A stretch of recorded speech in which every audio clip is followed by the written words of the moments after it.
வணக்கம் நண்பர்களே! இன்னைக்கு உங்களுக்காக ஒரு புதிய கதையோட தான் வந்திருக்கேன். இந்த கதை கண்டிப்பாக இன்ட்ரஸ்டிங்கா இருக்கும் ஃப்ரெண்ட்ஸ். சரி, கதை இன்ட்ரஸ்டிங்கா இருக்குமா என்னன்னு தெரிஞ்சுக்க ஃபர்ஸ்ட்டு கதையோடைய டைட்டில பார்க்கணும். அதாவது நான் ஒரு கம்பெனியில வேலைக்கு சேர்ந்து 2 வருஷம் ஆகுது.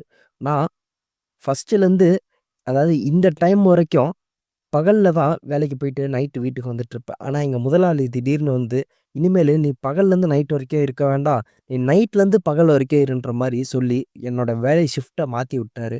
அது எதற்காக என்ன மாத்தி விட்டாருன்ற தெரிஞ்சுக்கிற ஒரு உண்மை சம்பவ கதை தான் இது. இந்த கதை கண்டிப்பாக இன்ட்ரஸ்டிங்கா இருக்கும் ஃப்ரெண்ட்ஸ். ஸோ லாஸ்ட் வரைக்கும் ஸ்கிப் பண்ணாம பாருங்க. நம்ம சேனல சப்ஸ்கிரைப் பண்ணாதவங்க சப்ஸ்கிரைப் பண்ணிட்டு போலாம். என் பேர் தான் ரேஷ்மா. எனக்கு 28 வயசு ஆகுது.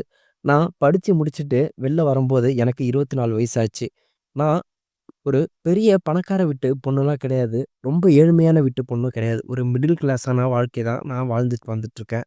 படிச்சு முடிச்சு 24 வயசுல வரம்போது, ஒரு கம்பெனியில வேலைக்கு சேர்ந்தேன். அதாவது ஒரு ஐடி கம்பெனியில. நான் கம்பெனியில வேலை சேர்ந்து, அங்க ஒரு 2 வருஷம், அதாவது 1 1/2 வருஷம் நல்லபடியா வேலை பார்த்தேன்.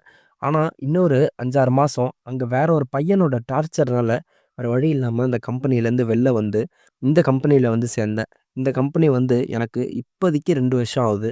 ஆனா, நான் 1 1/2 வருஷம் வரைக்கும் காலையில வேலைக்கு போயிட்டு, நைட்டு வீட்டுக்கு வந்துட்டுருப்பேன். இந்த மாரியான ரெகுலர் ஷிஃப்ட் தான் நான் வேலைக்கு போயிட்டு வந்துட்டுருந்தேன். கம்பெனில என் பேரு ரொம்ப நல்ல பேரா தான் இருந்தது. எங்க கம்பெனி ஓனரும் ரொம்ப நல்ல டைப்பாவும் என்கிட்ட நடந்துப்பாரு. அதாவது எங்க கம்பெனில சுமார் 250 பேர் வேலை பார்க்குறாங்க. ஆனா, என் கம்பெனி ஓனர் என்கிட்ட மட்டும் கொஞ்சம் ஸ்பெஷலா ரொம்ப ஒரு நல்லபடியாவும், ஒரு ரொம்ப ஜென்யூனா நடந்துப்பாரு. அதன் காரணமாகவே அவரு என்ன திடீர்னு அவருக்கு பர்சனலா பிஏவா என்ன வச்சுக்கிட்டாரு. எங்க முதலாளிக்கு 10 கம்பெனி இருக்கு. அதுல ஒரு கம்பெனில தான் நான் வேலை பார்க்குறேன். ஆனா, அவரு எப்போதுமே எங்க கம்பெனில மட்டும் தான் இருப்பாரு. எப்ப பார்த்தாலும் அவர் எங்க சைடு கம்பெனிக்கு வந்தாலே, அவருக்கு வாயில வர ஒரே பேரு ரேஷ்மா. "ரேஷ்மா எங்க இருக்க? ரேஷ்மா எங்க இருக்க? இந்த வேலை என்னாச்சு? அந்த வேலை என்னாச்சு?"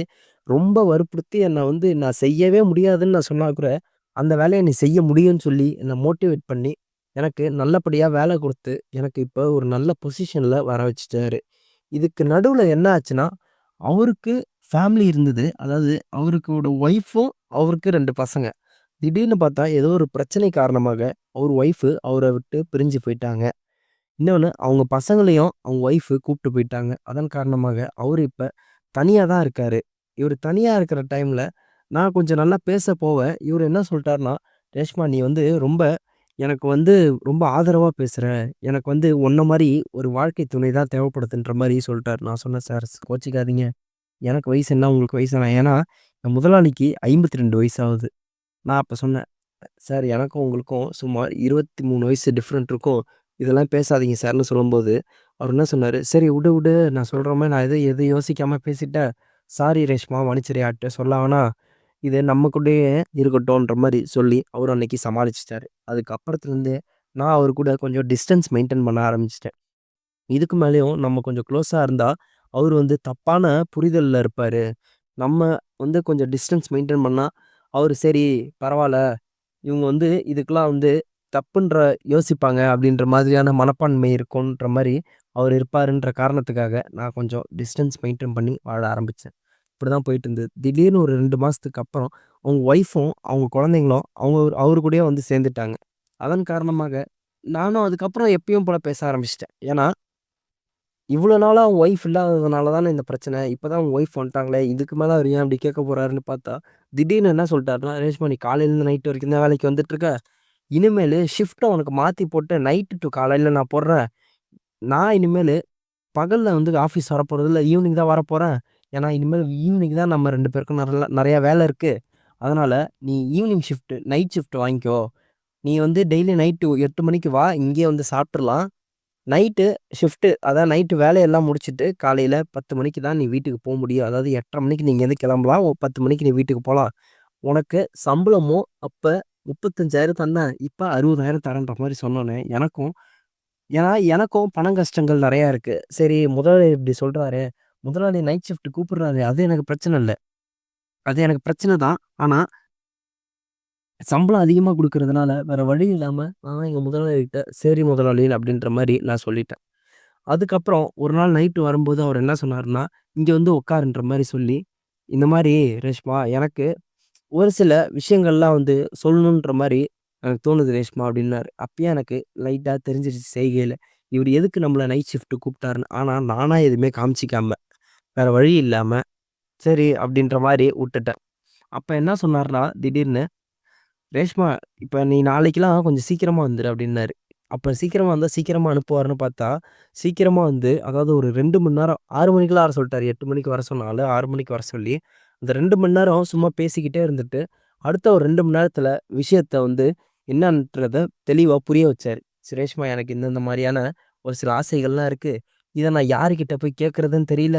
எனக்கு வேற எல்லார்கிட்டயும் போய் கேட்க பயமாவும் இருக்கு.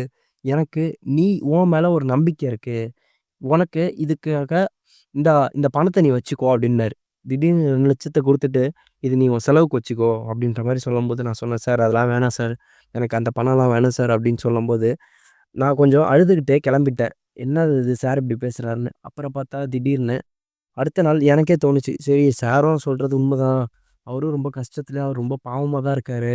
சரி அவருக்காக நம்ம ஏன் உதவி பண்ணக்கூடாதுன்னு நைட்டா நானே மனசு எறங்கி, வேற வழி இல்லாம சார் கிட்ட, "சார், சரி சார் ஓகே. எனக்கு ஆனா அந்த பணம்லாம் வேணாம்.